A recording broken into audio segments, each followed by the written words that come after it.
आखिरी जमाने में एक बड़ा फितना आएगा मसीह दजाल। उसकी एक आंख कानी होगी और पेशानी पर काफर लिखा होगा।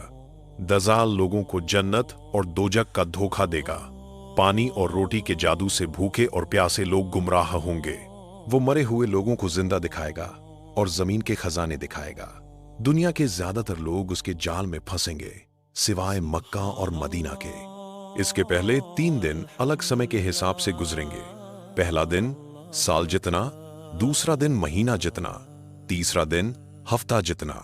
नबी सल्लम ने बचाव के लिए सूरह अल कहफ की तिलावत और दुआएं सिखाईं। आखिरकार अल्लाह के हुक्म से हजरत ईसा अलैहिस्सलाम दमिश्क में उतरेंगे और दज्जाल का खात्मा करेंगे। यह कहानी हमें बताती है कि दज्जाल का फितना बहुत बड़ा और खतरनाक होगा, जिससे बचने के लिए ईमान की मजबूती, अल्लाह से पनाह मांगना और इस्लामी शिक्षा पर अमल करना जरूरी है।